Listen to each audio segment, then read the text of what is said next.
Welcome to This Explainer. Okay, if you've ever looked at a sink and thought, hey, I could easily swap that out this weekend, you are exactly in the right place. Today, we're totally demystifying the hidden complexities behind what seems like a simple DIY project. We're talking about the great divide between kitchen and bathroom sink installations. Replacing a sink sounds straightforward, right? I mean, logically, you just connect the hot and cold supply lines, attach a drain, and secure the basin to the counter. Boom, easy. But, well, as anyone who has actually spent a Saturday afternoon wedged inside a dark, cramped cabinet can tell you, the reality is a completely different story. If you ignore the unique environments of these sinks, you're going to run straight into some incredibly frustrating and honestly super common installation nightmares. We are talking about misaligned plumbing, where the pipes just flat out refuse to meet. Or, unexpected leaks at the P-trap. That's that U-shaped pipe under the sink, ruining your perfectly good cabinet floor. Or even worse, bringing home this beautiful new faucet only to realize the drilling patterns on your sink are completely wrong. A total headache, right? So here is our roadmap to untangle the mess. We'll start with the sink installation illusion, compare cabinets and countertop layouts, break down faucets, drains, and valves, go over 5 key installation expectations, and finally, discuss knowing exactly when to call on the pros. All right, let's jump right into part 1, the sink installation illusion. The big secret here? A sink installation is strictly governed by the room it sits in. Moving on to part 2, cabinets and countertop layouts. Believe it or not, the furniture surrounding your plumbing literally dictates every single move you make. Think of the kitchen as this deep, heavy-duty workspace. The cabinets are cavernous, and the sink is usually dropped into a much thicker countertop. Because of that, you're looking at entirely different mounting hardware. But in contrast, the bathroom, it's like a really compact, tight puzzle.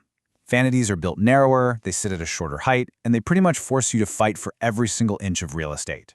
And those dimensions absolutely matter.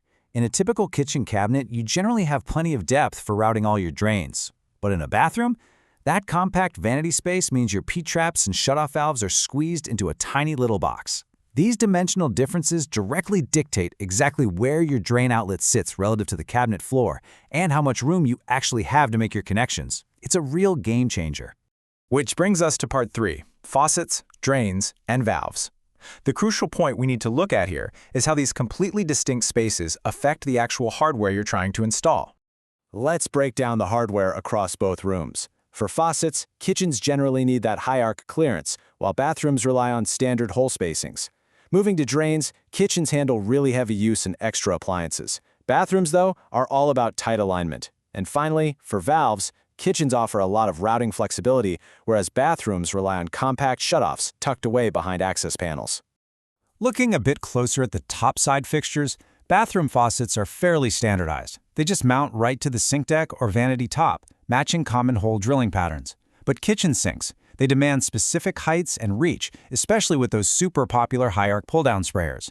And that kind of functionality often means you have to completely rework the deck holes or hunt down specialized mounting bases just to get the new fixture to fit. And then we go below the deck. Now, kitchen drains are a complex intersection.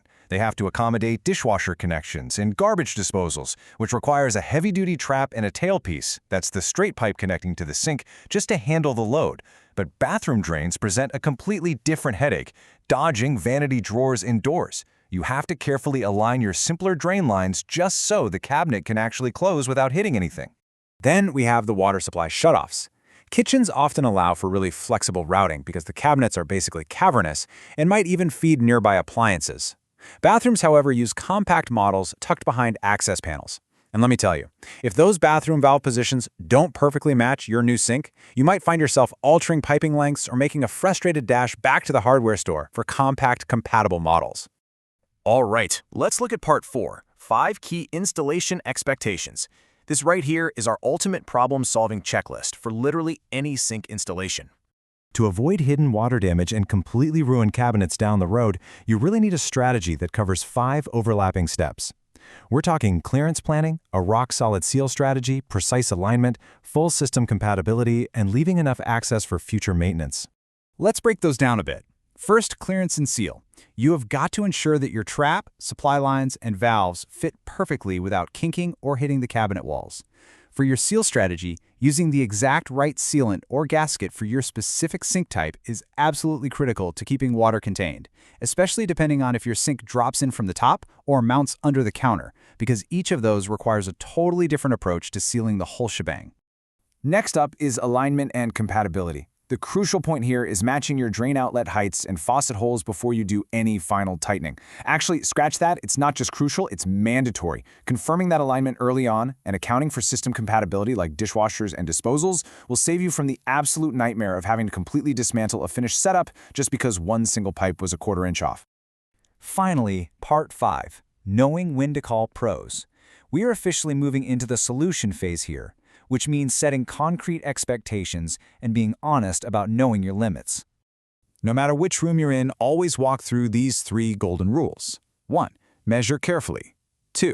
Dry fit your components whenever possible. And 3. Perform a really thorough leak test before closing everything up.